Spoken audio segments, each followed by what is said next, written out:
Part 2 of Marven of the Great North Woods. Then Mr. Murray said good night, and Marven was alone again. It seemed to Marven he had just crawled under the bearskin when he heard the first bell. The fire was out, and the room was cold and dark. He lit the kerosene lamp and pulled on his double-thick long underwear, 2 pairs of socks, 2 pairs of knickers, and 2 sweaters. Then he put on his cut-down overcoat. After the second bell, Marven heard the Jacks heading towards the eating hall. It was nearly time for his first job. He ran through the cold morning darkness into the bunkhouse, peeked in, and counted 5 huge lumps in the shadows, 5 Jacks in the sacks. Marven waited just inside the door. At the third bell, Marven was relieved to see 2 Jacks climb out of bed. He thought there must be a brosche, a Hebrew blessing, for something like this. His father knew all sorts of brooches, blessings for seeing the sunrise, blessings for the first blossom of spring. Was there a brooche for a rising lumberjack? If he said a brooche, maybe the other 3 would get up on their own. One lump stirred, then another. They grunted, rolled, and climbed out from under the covers. Their huge shadows slid across the ceiling. 1 Jack was still in the sack. Marven took a deep breath, walked bravely over to the bed, reached out, and tapped the Jack's shoulder. It was like poking a granite boulder. The Jack's beard ran right into his long, shaggy hair. Marven couldn't even find an ear to shout into. He cupped his hands around his mouth and leaned forward. Up! The Jack grunted and muttered something in French. Get up! Marven pleaded. Another Jack pulled on his boots, boomed, Lève-toi, Jean-Louis, lève-toi, and shuffled out the door. Lève-toi, Jean-Louis, lève-toi, Marven repeated.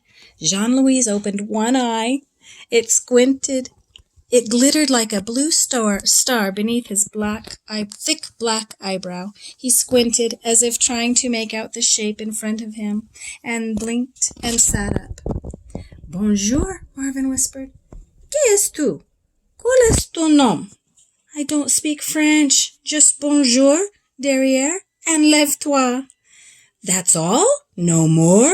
The man opened his eyes wide now. So what is your name? Marven.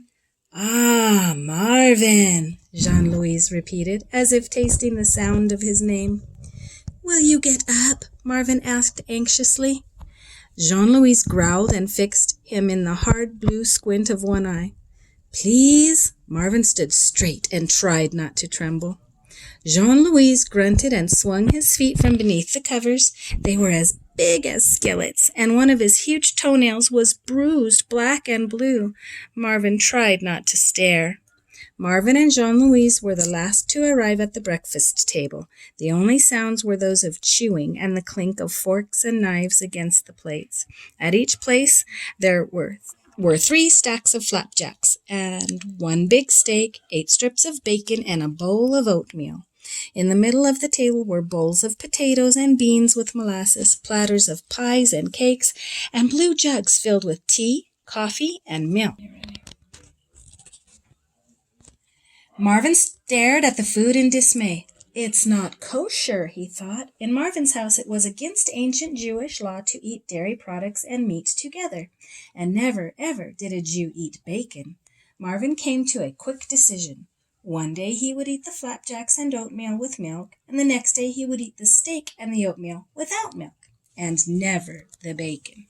After breakfast, as they did every morning, the Jacks went to the food house to get their saws and axes.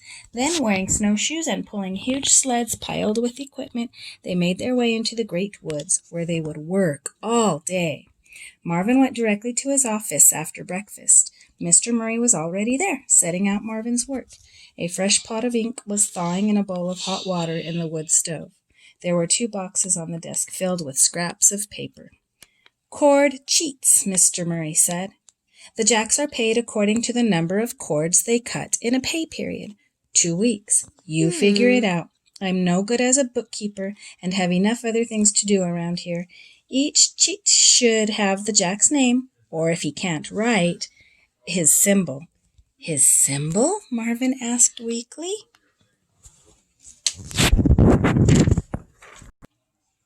Yes, Jean-Louis's is a thumbprint. Here's one. He held up a small piece of paper with a thumbprint on it the size of a baby's fist. Marvin blinked. It was all very confusing. Sometimes two names were on one cheat. These were called doubles. There were even some triples. This meant more calculations. And sometimes cheats were in the wrong pay period box. Marvin sat staring at the scraps. "There is no system," he muttered. "Where to begin?" His mother always made a list when she had many things to do. So first Marvin listed the Jacks' names alphabetically and noted the proper symbol for those who could not write. Then he listed the dates of a single pay period, coded each cheat with the dates, and with a ruler made a chart. By the end of the morning, Marvin had a system and knew the name or symbol for each man. There were many cheats with the huge thumbprint of Jean-Louis. Every day Marvin worked until midday, when he went into the cookhouse and ate baked beans and 2 kinds of pie with Mr. Murray and the cook. After lunch he returned to his office and worked until the Jacks returned from the forest for supper. By Friday of the second week, Marvin had learned his job so well that he finished early. He had not been on his skis since he had arrived at the camp. Every day the routine was simply meals and work, and Marvin kept to his office and away from the lumberjacks as much as he could. But today he wanted to explore, so he put on his skis and followed the sled paths into the woods. He glided forward, his skis making soft whisking sounds in the snow. This certainly was different from city skiing in Duluth, where he would dodge the ragman's cart, or the milkman's wagon, where the sky was notched with chimney pots belching smoke, where the snow turned sooty as soon as it fell. Here in the great North Woods, all was still and white. Beads of ice glistened on bare branches like jewels. The frosted needles of pine and spruce pricked the eggshell sky, and a ghostly moon began to climb over the treetops. Marvin came upon a frozen lake covered with snow, which lay in a circle of tall trees like a bowl of sugar. He skimmed out across it on his skis, his cheeks stinging in the cold air, and stopped in the middle to listen to the quietness.